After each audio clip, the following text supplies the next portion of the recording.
नमस्कार प्यारे देशवासियों। जैसा कि वर्तमान दौर के अंदर हम देख रहे हैं कि पिछले 2-3 महीने तक हम लॉकडाउन की समस्याओं से जूझ रहे थे।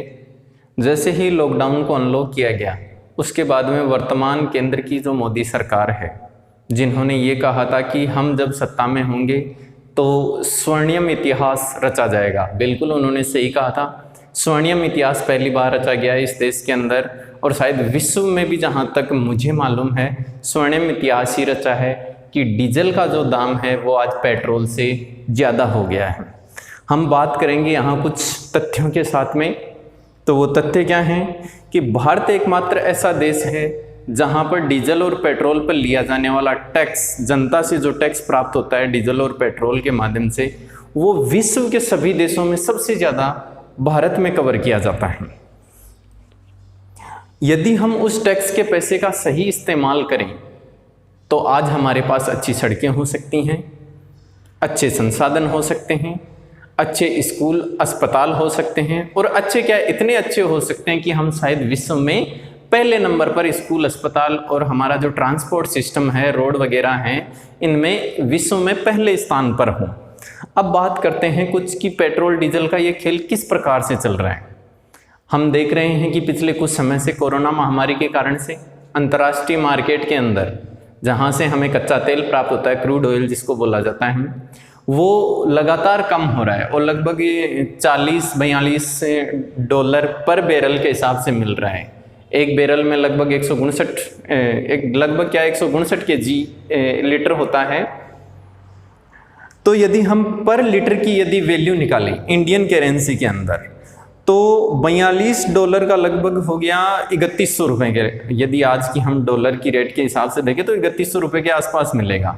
3100 को यदि हम डिवाइड करते हैं 159 से, तो 159 से डिवाइड करने पे वो 20 रुपये के आसपास हमें प्राप्त हो रहा है अंतर्राष्ट्रीय मार्केट से। फिर हम जब कच्चा तेल लाते हैं तो उसको शुद्ध किया जाता है, पेट्रोल, डीजल, ये अलग अलग किए जाते हैं उसके अंदर से। तो इनको रिफाइन करने का, टैंकर में भरने का जो ट्रांसपोर्टेशन चार्ज है लाने का, विदेशों से लाने का, वो लगभग 6 रुपये पर लीटर पर खर्च होता है। मतलब 20 में खरीदा, 6 रुपये उसका खर्च हो गया साफ सुथरा करने में, ट्रांसपोर्ट में। तो कुल मिला के वो 26 रुपये के लगभग में पहुंच जा रहा है हमारे पेट्रोल पंपों तक।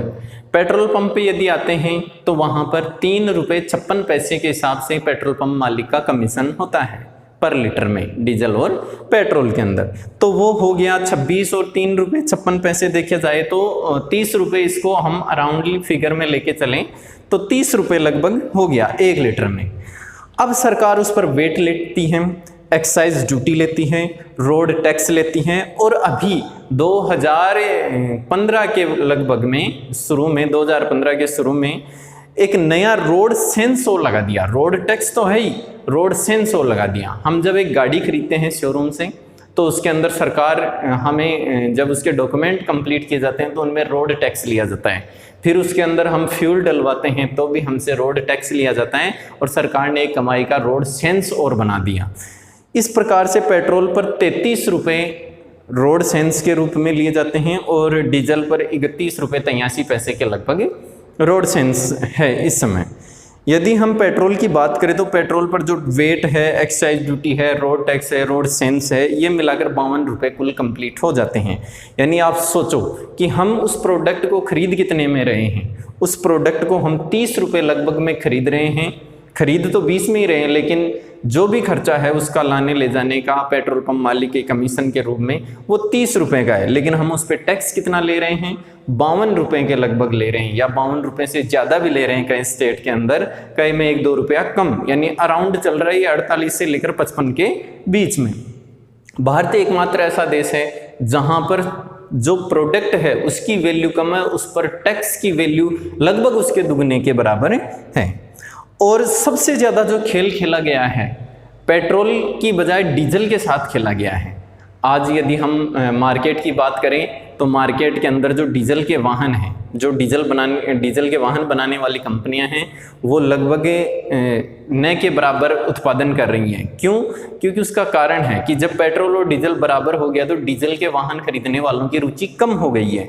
इसलिए अभी मार्केट में डीजल और पेट्रोल की जो मैन्युफैक्चरिंग के वाहन हैं तो उनमें 20% के लगभग हिस्सा है डीजल मार्केट के वाहनों का, और जो 80% मार्केट है वो पेट्रोल वाहनों का है। तो इस प्रकार से हम डीजल वाहनों को एक तरफ से खत्म कर रहे हैं। अब ये डीजल वाहन है किस कैटेगरी के पास? उस कैटेगरी के पास है जो गांवों में निवास करती है, और गांवों में निवास करने वाली आबादी ग्रामीण है, कृषि के कार्य से जुड़ी हुई है। डीजल का ज़्यादा से ज़्यादा उपयोग कृषि के क्षेत्र में किया जाता है।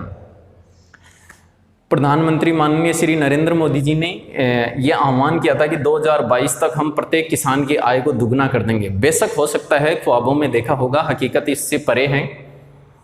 क्या 2022 छोड़ो 2032 तक भी यदि हम इस प्रकार से किसान को लूटते रहेंगे तो उसकी जो आर्थिक स्थिति है वो सुधर नहीं पाएगी, वो दिन प्रतिदिन कर्ज के बोझ तले दबता ही रहेगा। सरकार ने भी गेम खेला इसमें, उसने भी कमाई का जरिया किसान को ही चुना है कि ज़्यादा डीजल का उपयोग किसान जैसे ट्रैक्टर चलाने के लिए, पंप सेट चलाने के लिए, अपने सामान को एक जगह से दूसरी जगह ले जाने के लिए वो डीजल वाहन का उपयोग करता है। तो इस प्रकार से डीजल का ज़्यादा उपयोग कृषि से जुड़े हुए कार्यों में होता है।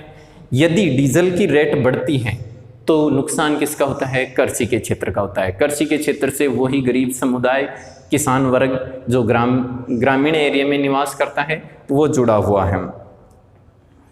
तो प्रधानमंत्री जी से मेरा निवेदन है कि आप मन की बात तो बहुत करते हो, कभी कभी आप देश की बात भी कर लिया